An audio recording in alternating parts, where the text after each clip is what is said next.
Para, para acabar ya el turno de intervenciones, contamos con José María Rodríguez Acosta, que nos va a hablar de conservación y color en la restauración del Maristán desde la visión de un restaurador, ¿no?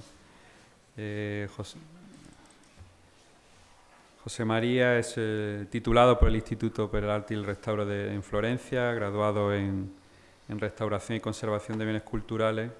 También tuvo una beca para estudiar en la Academia de Bellas Artes de Roma. Su estancia también y muchas numerosas restauraciones. También ha participado en la restauración de la pintura flamenca de los siglos XV y XVI por el IRPA. Y también ha trabajado con el IAPH restaurando y participando en la conservación de la colección de pintura flamenca de la Capilla Real de Granada. Desde el 93 colabora con esta entidad, con el Cabildo de la Capilla Real de Granada, para realizar numerosos trabajos de asesoramiento y restauración de diferentes obras, así como con el Instituto Gómez Moreno. Y desde la conservación y restauración de arte, el CRA ha coordinado diversos proyectos de restauración en Granada, desde el retablo mayor de la Capilla Real, el interior de la Basílica de la Angustia, paramento y friso del interior de la Capilla Real de Granada, retablo mayor de Santa María de la Alhambra y restauración del interior de la iglesia del Corpus Christi, entre otras muchas actuaciones. Y así en el Maristán, también participando de ese equipo multidisciplinar, pues participo con la dirección facultativa como asesor de la restauración de dicha obra y dicho pórtico. Adelante, José María. Gracias. En primer lugar, agradecer al Patronato de la Alhambra la oportunidad de poder estar hoy aquí y muy especialmente a Pedro Salmerón por darme la oportunidad de colaborar en este apasionante proyecto y colaborar con todo el equipo tan sumamente enriquecedor. Y bueno, esta experiencia de aprendizaje ha sido una verdadera oportunidad.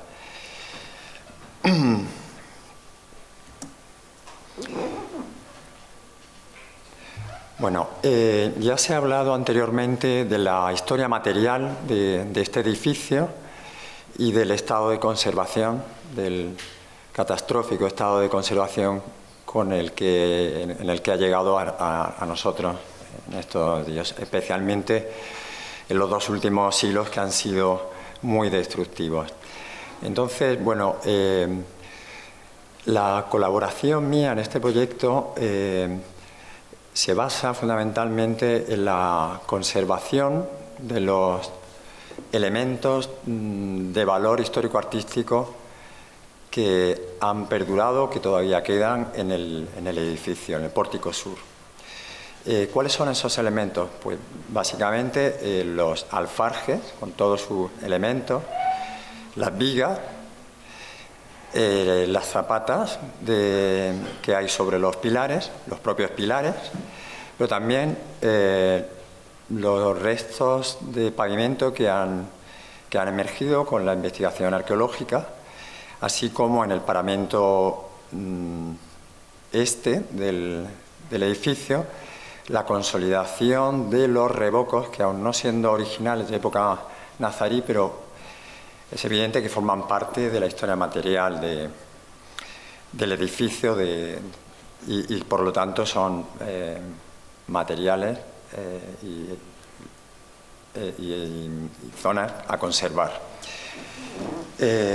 Bueno, lógicamente el primer paso para la correcta conservación de los restos que aún se conservaban y también para la propia evolución de la obra era el desmontaje metódico, paulatino de todos los elementos, empezando por las vigas, los alfarjes, los pilares, para posteriormente trasladarlos al almacén del contratista y poder realizar una evaluación más detallada de cada uno de los elementos y también al mismo tiempo proceder al proceso de conservación y al mismo tiempo evaluar qué elementos de los alfarjes, por ejemplo, podían ser restituidos, porque ese era el criterio y esa es la sensibilidad de este proyecto desde un primer momento, era el restituir el mayor número de elementos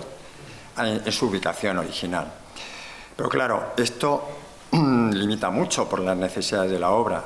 Es decir, que como hemos visto anteriormente a Pedro y a los compañeros exponer cómo por necesidades constructivas los nuevos forjados, los alfarjes son de madera laminada de roble.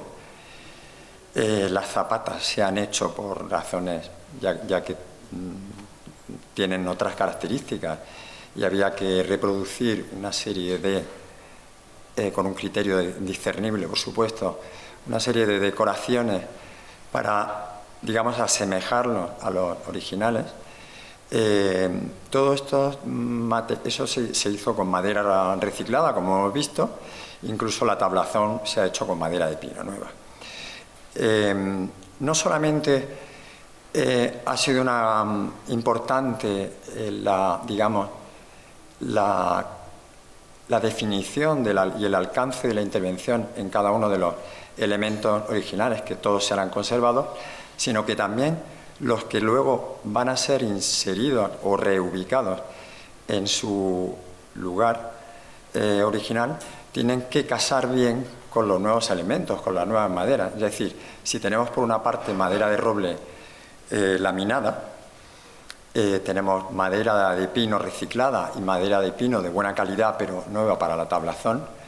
Estos son materiales diferentes y tienen características físicas diferentes. Por lo tanto,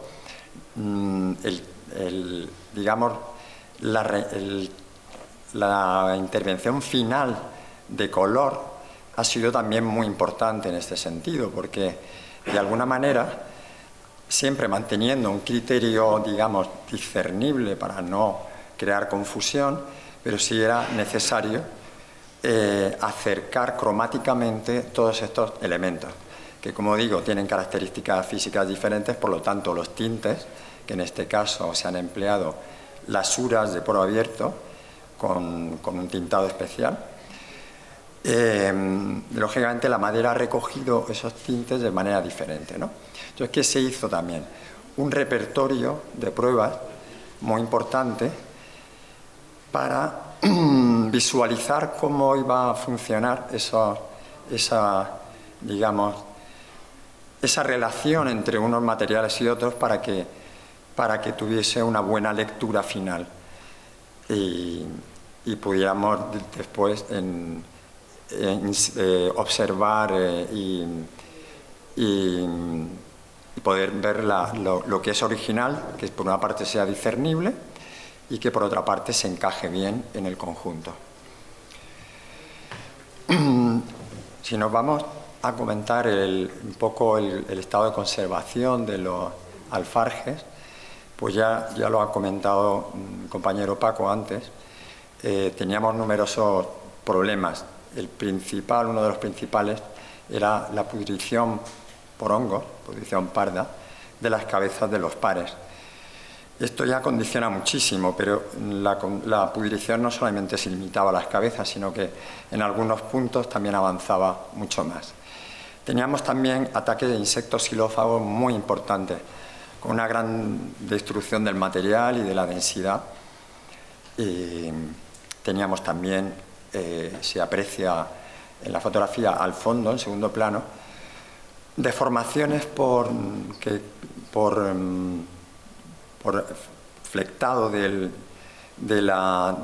los pares, deformaciones, incluso también por revirado de algunos de ellos, por quizá la exposición también, en cierto modo, a la humedad. En algunos puntos, como veremos en alguna otra imagen posterior, se ha podido observar cómo se han producido hogueras que han carbonizado parcialmente también estas estructuras. Bueno, pues se procedió a desmontar paulatinamente. En planimetría estaba absolutamente todo registrado y cada elemento fue etiquetado y desmontado para trasladarlo a la zona de taller donde posteriormente pudimos evaluar cada elemento de forma independiente. Otro de los elementos importantes que tenían pues, muchas alteraciones, muchos problemas, son los escasos pilares originales que han llegado a nosotros. Aquí, aparte de la pérdida de verticalidad, que gracias a esta estructura de los años 80 ha hecho posible que lleguen a nosotros, aparte de esto, pues teníamos una importante presencia de encalados en muchas de las zonas. Teníamos también revocos de cemento, revocos de morteros de cemento en algunas zonas con pérdidas de volumen. Incluso teníamos reintegraciones con fábricas de ladrillo de forma, digamos, un poco arbitraria, sin seguir el patrón original. Entonces, se procedió igualmente al desmontaje por tambores, como hemos visto anteriormente, debidamente confinados en un envoltorio protectivo, y se trasladaron a zona de taller para comenzar aquí se puede ver en la imagen, no sé si se aprecia, la película de cal que presentan algunos de estos tambores. No todos lo tenían. Las zapatas, como hemos visto y han explicado muy bien anteriormente tanto el arquitecto como Paco, estaban más expuestas y también estaban sometidas a una mayor presión por el propio peso del edificio, de las cubiertas de las vigas y de la estructura que había encima. Resulta increíble que con este estado de conservación se hayan podido conservar, restaurar y poner de nuevo en obra algunos 3 al menos de las zapatas de la parte superior. Pero aquí la situación es muy similar a la de los pares y de la tablazón que hemos visto anteriormente en el alfarje. Tenemos numerosas zonas con pudrición por hongos, tenemos deformaciones, ataques de insectos xilófagos, todas las patologías que se pueden encontrar. Entonces resultaba evidente que todas estas de la parte inferior no se iban a poder poner de nuevo en obra. Sin embargo, era importante de alguna manera someterlas a un proceso de limpieza, a un proceso de consolidación parcial, y para que pudiesen ser almacenadas en los almacenes del Patronato de la Alhambra como testimonio del material original del Maristán. Aquí tenemos un detalle de la decoración vista desde frontalmente de una de las zapatas que estaba mejor conservada. Entonces, las visitas de obra de la dirección facultativa estimó que esto era muy importante reproducirlo en la madera nueva que se iba a emplear para hacer las nuevas zapatas, siempre con un criterio, digamos, que pudiésemos distinguir lo que es una zapata original de lo que eran las que se iban a reproducir. Entonces, hay una incisión que perfila ese motivo decorativo, pues las zapatas que se hicieron nuevas con madera reciclada, se hizo un rebaje menor, y eso se recalcó muchísimo para no perder de vista siempre este tipo de criterios que me parecen muy interesantes. Esta fotografía, que la hemos visto anteriormente o muy similar, aquí muestra cómo el contratista nos explica o nos muestra este material que llegamos todos a la conclusión de que era de muy buena calidad para reproducir no solamente las zapatas, sino también algunos otros elementos como los pasamanos del peto de la parte superior de la galería. Y bueno, pues de aquí veíamos de dónde se podía recabar el material para reproducir las zapatas que luego se pusieron en obra. Aquí estamos en el taller de Beatriz Martín Peinado, la restauradora que ha realizado todos los tratamientos, y vemos una secuencia de los pares ordenada, y es muy interesante porque ya se han sometido a una primera limpieza, se ha eliminado la suciedad compactada, el polvo, restos de humo, y se ha hecho una preconsolidación de los elementos. Lo que llama la atención, aparte de que hay, no sé si se aprecia, que se ve en algunos de los elementos, el agramilado, también desde un primer momento, y no solamente aquí en el desmontaje, sino ya antes de desmontar el alfarje, nos dimos cuenta de que quedaban restos de policromía. Por lo tanto, la conservación de estos elementos era fundamental. La cuestión era cuántos de ellos se podrían volver a poner en obra. Si vemos en la parte central, hay varios que están muy oscuros, y esto es porque están parcialmente carbonizados, como decía antes, por hogueras que se hicieron en un momento dado, digamos, en la época posterior, claramente, a la Casa de Moneda, en donde el edificio entró en una decadencia mayor. Y nos da idea de la suerte de que no haya ardido los pocos restos que quedaban. Pues estos elementos, lógicamente, no podían ser recolocados porque, aparte de que han perdido cierto volumen, y en la limpieza, no obstante, se puso mucha atención a no eliminar la zona carbonizada, porque aunque no tiene cohesión, pero sí de alguna manera nos aporta cierta información.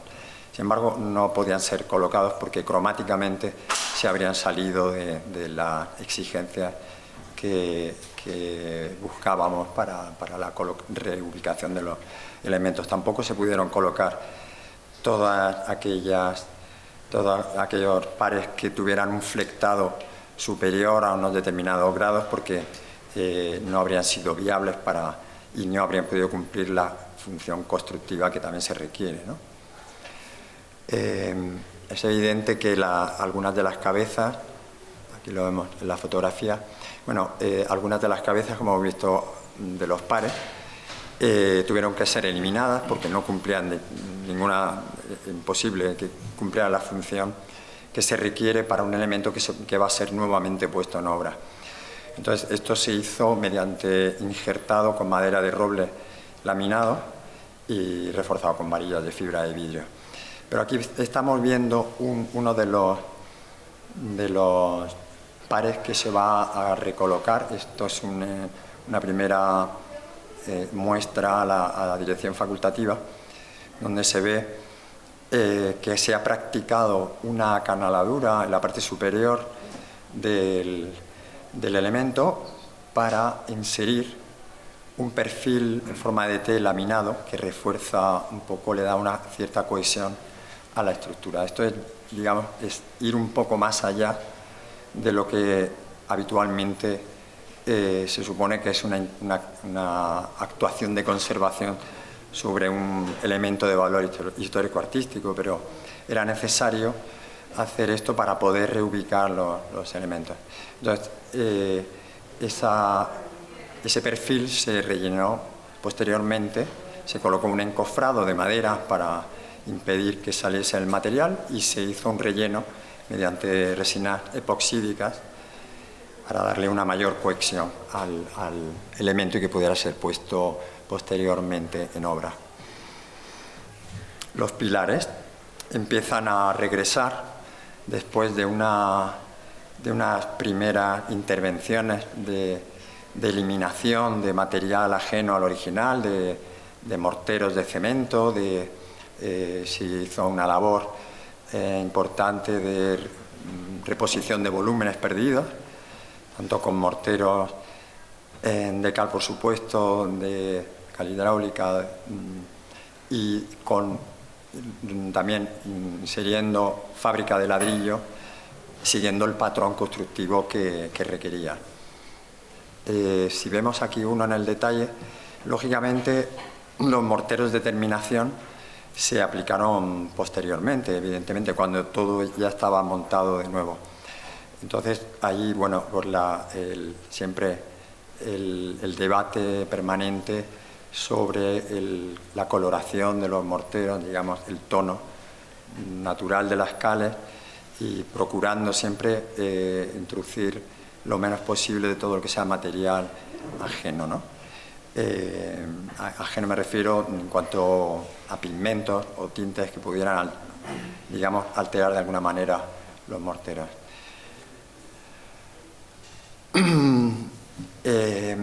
Aquí tenemos una imagen con las zapatas, son las réplicas de las zapatas de la parte inferior que ya han sido tintadas con las lasuras para poder... estos colores ya se habían definido previamente, porque ya habíamos puesto, como decía anteriormente, en relación tanto la madera de roble como la de pino reciclado y la de pino nuevo con el original. Y sin crear una fusión, digamos, una fusión total de los colores, sí mantener en un rango cromático similar era muy importante. Entonces, una vez definido esto, se procedió a tintar previamente y poner en obra estas zapatas. Aquí en la imagen final, ya la imagen de la izquierda, podemos ver las zapatas de madera reciclada tintadas y en el forjado vemos los pares de madera de roble laminado, tintado, pero se adivinan, no sé si se aprecia desde ahí, se adivinan ya en segundo plano los pares originales que han sido reubicados en su sitio. Como vemos, funciona muy bien. Podemos distinguir perfectamente, no solamente por la textura, sino también por el color, lo que es una intervención de restauración o una intervención con material constructivo, digamos, nuevo, de lo que es el original. En cuanto al mortero de terminación de los pilares, pues también estamos viendo partes intervenidas y partes originales, pero de alguna manera funciona muy bien porque hay una proximidad muy cercana para que no distorsione tampoco, porque tanto puede distorsionar el exceso de diferenciación que no habría funcionado, ¿no? Entonces, yo creo que el resultado me parece espléndido. En la fotografía de la derecha vemos cómo, no sé si aprecia, cuesta trabajo verlo, pero sí están ahí algunas de las zapatas originales restauradas, consolidadas con resina acrílica, cosidas en algunos casos con varillas de fibra de vidrio y también con reintegraciones de madera, lógicamente, porque no se conservaban completamente. Otra de los aspectos que se ha cuidado mucho ha sido la consolidación. No solamente en este caso, parte del equipo está evaluando la consolidación mural del propio muro, pero también era necesario hacer una consolidación de los revocos relativamente modernos, de época relativamente reciente, de cuando el Maristán se convirtió, o parte del Maristán, en viviendas, ¿no? Toda esta información formaba parte de la historia material del edificio y tan solo se han eliminado cosas carentes de valor y tras consolidar el propio muro para darle una mayor estabilidad, también se procedió a consolidar estos revocos que, digamos, era importante conservar. Todos los morteros de cal que se han empleado han sido siempre sometidos a debate en cuanto a color, porque es muy complicado cuando tenemos un muro con muchos valores cromáticos, como aquí, porque tenemos revocos muy claros, tenemos fábricas de una época, de otra, entonces era muy importante establecer un valor medio que funcionase sin crear alteraciones. Otra de las cosas importantes que han emergido la investigación arqueológica, y que Ángel comentaba antes, eran los escasos restos muy deteriorados de pavimento, que también ha dado la pauta de cómo estaban colocados, y esto ha sido muy enriquecedor para el proyecto. Aquí se han colocado, digamos, 2 islas de material que ha emergido de la investigación arqueológica y que previamente han sido sometidos a un proceso de consolidación y de unión de algunos de los elementos que estaban rotos. Todavía no está terminado, porque aquí todavía podemos ver cómo se han colocado algunos de estos ladrillos, este material cerámico, se han unido entre sí, pero existía el debate de si reintegrar cada uno de ellos, de las partes faltantes, en un tono similar al original, o bien dejarlos como un vestigio de lo que hay, que al final fue lo que prevaleció, lógicamente. Entonces, lo que se hizo fue rellenar todavía esos espacios faltantes con un mortero de un tono similar al que vemos en el rejuntado del pavimento moderno, insinuando, eso sí, ligeramente lo que es la junta entre los diferentes elementos de cerámica. Pues básicamente esta ha sido un poco la aportación, digamos, la colaboración en materia de conservación. Destacar el excelente trabajo que ha realizado Beatriz Martín Peinado en lo que es no solamente la consolidación y tratamiento, limpieza de los elementos de madera, sino también la consolidación mural y por supuesto en estos importantes restos que han sido finalmente recolocados en el pavimento, y que nos dan una información muy interesante acerca de cómo era. Pues nada más, agradecer a todos la paciencia por escuchar esta intervención, que ha sido, digamos, colaborativa, pero discreta, modesta, porque estaba muy claro qué tipo de tratamiento había que hacer, y ha sido una discusión permanente, muy enriquecedora, un trabajo en equipo que ha sido, pues, como digo, muy interesante. Muchas gracias.